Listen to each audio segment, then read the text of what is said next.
So here we are, 5 years into the new gen console run, and the PS5 Pro costs almost as much as a mid-tier PC. And honestly, it feels like we're still waiting for that elite lineup of games. It's kinda wild to think that most of these consoles' best games are last gen titles that have just been given a shiny upgrade. You'd think after dropping hundreds of pounds on a new console, we'd be showered with a wave of new mind-blowing games half a decade in. But instead, we're getting a bunch of cross-gen stuff and remasters. Where is the next big thing? Where's the game that makes having a PS5 or an Xbox, let's be honest, no one's playing Xbox. Where's the game that makes having a PS5 truly worth it?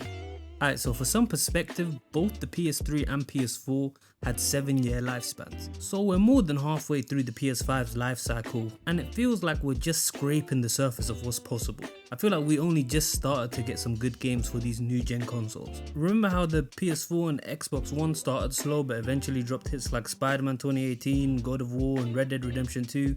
To be honest, those consoles had a similar problem of a very slow start. Well, it kind of seems like the PS5 is stuck in that early, we're still waiting for the big games phase. It's like we're in the middle of a marathon and we've only just hit mile 2. Doesn't really make any sense. The PS5's tech is impressive with its fast SSD and all that shit, but where are the games, fam? That actually take advantage of it. The ones that make you go, damn, this is that next gen shit. Right now it feels like we're still playing catch up. We're hoping for the second half of the generation to be much better than its first. So far it's been a bit of a letdown if I'm being honest. The console's new unique features such as the DualSense controlled advanced haptics and adaptive triggers and have not been fully utilized by pretty much a majority of the games. They feel more gimmicky than actual new features, and developers seem to mostly be ignoring them. Moving on to Xbox. Xbox is kind of in a weird spot right now. Instead of focusing on creating amazing games, they're trying to turn their console into a game streaming machine. Trying to be like the Netflix of gaming. They've been buying up studios left and right, but where are the blockbuster games so far? It feels like they're not getting the bang for their buck. And the funny thing is I wouldn't even blame the developers. Seems like Xbox has this trend of buying new studios and then just running them into the ground. Look at Halo Infinite. Halo was supposed to be the flagship title that showed Xbox was back in the game. I remember back in the day, I was mainly a PlayStation player and I had a few Nintendo consoles when I was younger. But I remember even I couldn't help but want to play Halo. It was a social phenomenon back then. And now it's become like a meme. If you do play Halo, you're just an old head that's just drunk on nostalgia. For Xbox fans, man, it's been a rough ride. You got delays, missing features, and multiplayers that's struggling to keep people engaged. Their servers are shit. Not exactly the comeback story Xbox was hoping for. And as a PlayStation mainly player, I want Xbox to do good because competition is always good for the consumer. If Xbox is threatening PlayStation's market control, PlayStation have to be better, and that makes for a better experience for us. Everyone wins. But if they're just out here being bums and just being the laughing stock of the gaming industry, PlayStation just have this monopoly over, at least over the non-Nintendo side of gaming. And they can do shit like they did with Helldivers trying to force people to sign up to PSN. There's no threat there. They're not going to lose any market share to Xbox, so they don't have anything to worry about. They even recently shut down Tango Gameworks, the developers of Hi-Fi Rush, after they won a game award. So what kind of message does that even send to studios owned under Microsoft? Regardless of whether or not you make a good game, you're at risk of being shut down. That sounds like the complete opposite environment needed to even make good games. What even is the priority in that company? You also have their quadruple A title dog shit game, Skull and Bones. I didn't even know that game released. I got a few comments in my last video saying I should have mentioned that when I was talking about, how big budgets are ruining gaming. Go watch that, by the way. And yeah, that is like the quintessential example. They called it a quadruple A game. It was in development hell for damn near a decade, and it did terribly. And I don't think they shut down that studio, but the guys at Hi-Fi Rush go get jobs at McDonald's now because they created a Game Award worthy game. This company's a shambles. Microsoft's focus seems to be on Game Pass and cloud gaming. And that's cool and all, but it's kind of taken the spotlight away from what really matters, the games. Sure, Game Pass offers tons of value, hypothetically, but it's packed with old titles and indie games rather than must-play exclusives. The goal seems to be about keeping people subscribed than it is about creating good games for people to buy. Without standout games, Xbox is starting to feel like it's just playing catch up. I feel like when we're talking about this console generation, we don't even really mention Xbox. The emphasis on streaming and subscription services might be a strategic move, who knows, 200 years down the line, or 50 years or 80, whatever, when we're in the Ready Player One era of humanity, they might be the quintessential company, but as of right now, it's a terrible decision, and it's not enough to win over gamers who are craving fresh, high quality games, not content that showcases what Xbox Series X is really capable of. Next, we have the silent king of this generation. I don't know if technically considered this generation, but either way, we have the Nintendo Switch. The Switch has been a massive hit, no question. It's portable, versatile, and loaded with great games like Breath of the Wild, Super Mario Odyssey, even though I didn't really like that game. You got Animal Crossing, that's very popular with the more casual gamers, right? Yeah, the Switch, you got Smash Bros, Mario Kart, they got their first party games are crazy. But let's be real, it's starting to show its age, man. This console was released in 2017 and it wasn't even a powerhouse back then. And now it's looking pretty outdated compared to the PS5 and the Xbox Series X. When the Switch launched, its unique hybrid nature was a game changer, but now it's starting to struggle with performance. Games are running into issues, the graphics are kind of mid, low key, high key mid, and while charming with its first party titles, it's starting to feel like it's a bit behind the times. The novelty of being able to play on the go is wearing thin, and it's clear that the Switch's hardware isn't keeping up with the newer game demands. There's also a lot of buzz about a potential new Switch model or successor, so who knows, in like 2 years this video might be obsolete, or at least the Nintendo part of this video. Fans, including me, are hoping for something that can deliver better performance while still keeping the portability that made the Switch so special. I'm not expecting a fucking PC in my hands, but at least give me, I don't know, 1080p, like, come on, man. Additionally, the Switch's battery life and hardware limitations may affect future game development, making it crucial for Nintendo to innovate while preserving the features that have made the Switch a beloved console. I'll be honest, I don't think the Switch or Nintendo's ever gonna go away. They have like good faith built with like 9 generations now. It's insane. Like my grandparents and my grandkids will all know who fucking Super Mario is, so that level of good faith with people is never gonna go away. But if they want to become even more successful and just keep up with the times, I think a slight upgrade in hardware would do them an immeasurable amount of good.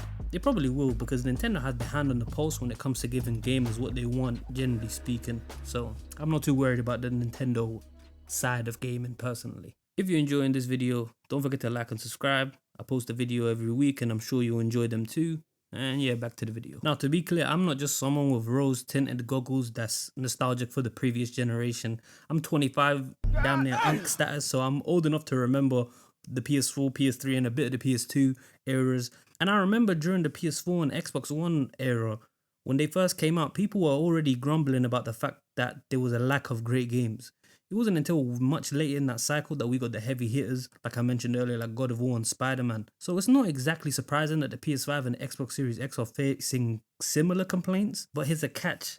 Back in the PS3 and Xbox 360 days, we got games like Uncharted 2, Red Dead Redemption, Batman Arkham City, Batman Arkham Asylum, God of War 3, Dark Souls, Call of Duty Modern Warfare 4, and the following ones, Mass Effect.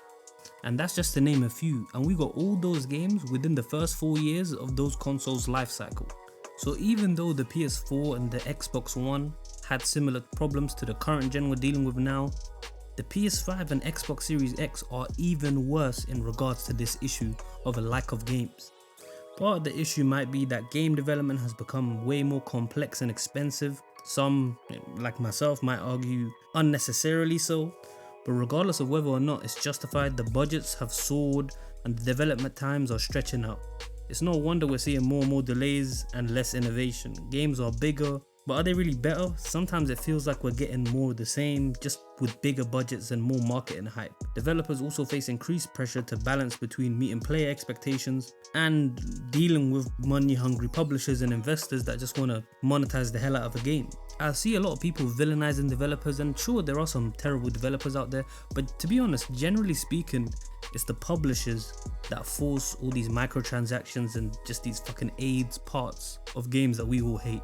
It's rarely the developer that is like, oh yeah, we built this amazing combat system, put it behind a paywall. That's generally the publisher's idea. These people are just people in suits that never played the game in their life, that have marketing degrees, that are there just to make money.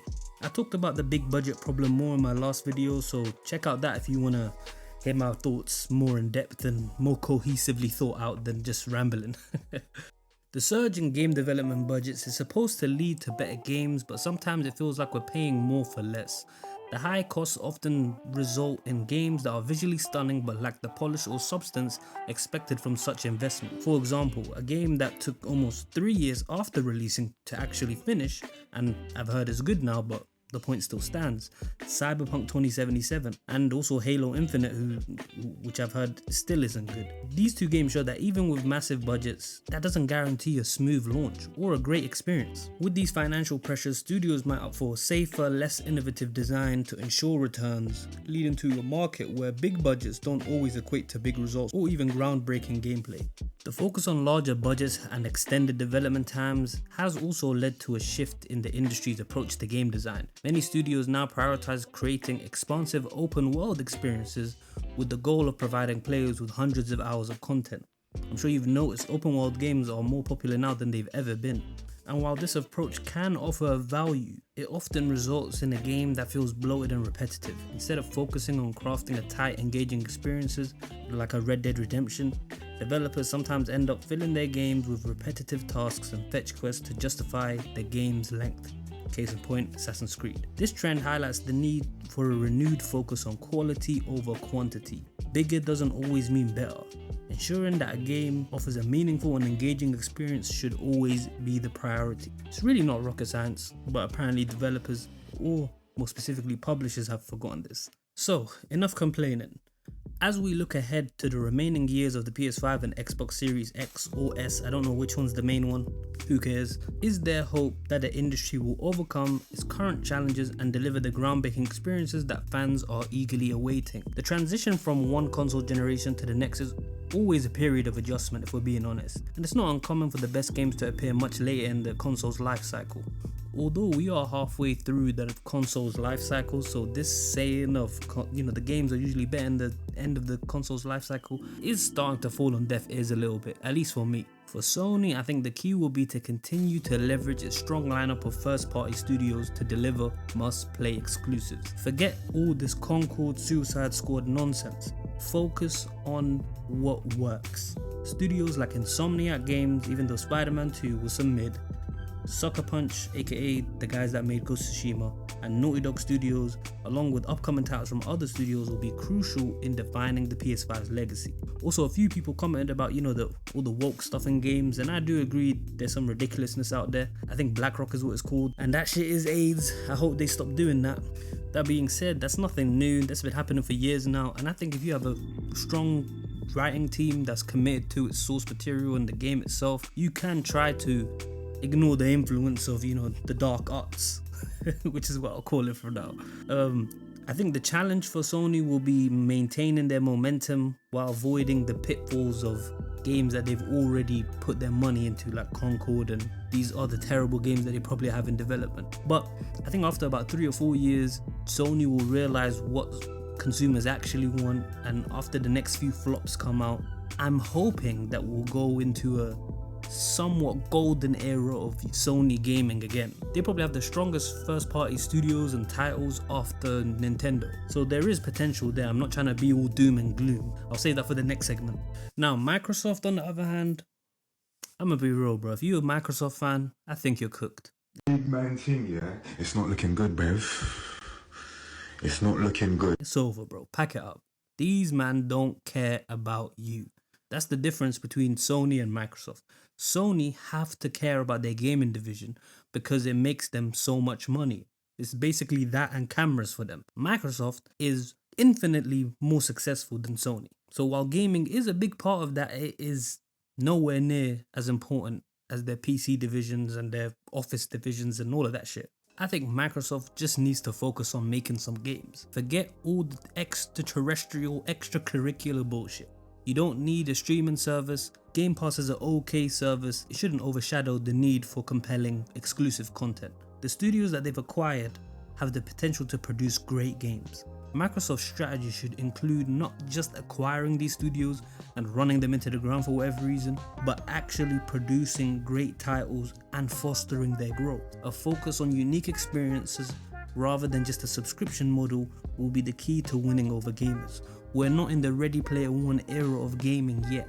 In 100 years, you can try run the subscription thing, but right now, just make some games. And even though I think Microsoft or Xbox don't have the same level of first party exclusive lineups that PlayStation and Nintendo do, they still got some good shit. It's not like they just have nothing, they still got some good shit. Gears of War and Halo are a start. Make some good new Gears of War and Halo games and I'm sure you'll get a bunch of new fans back. But yeah, that's what I hope and I think they should do. I doubt they'll do it though. They don't give a fuck. As I said earlier, if you're a Microsoft fan, you cook, bro.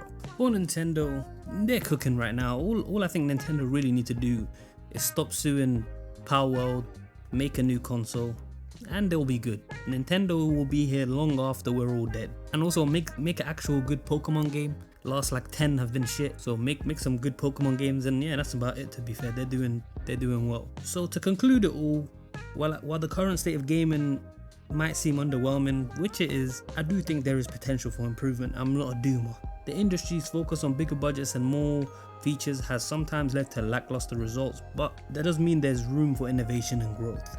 Games like Black Myth Wukong are proof of that. As we move forward, the key for major developers, Sony, Microsoft and Nintendo, will be to balance ambition with execution, delivering games that are not only visually stunning but also engaging and most importantly, fun. The gaming community, although it may seem like they complain a lot, which they probably do, and I'm not helping with that image of them, are just hungry for new experiences that push the boundaries of what's possible. If the industry can learn from past missteps and focus on what actually makes games great, strong narratives, innovative gameplay, and immersive worlds, then the future could be very bright. We're just all waiting for the next wave of games, and these companies have the means to do so.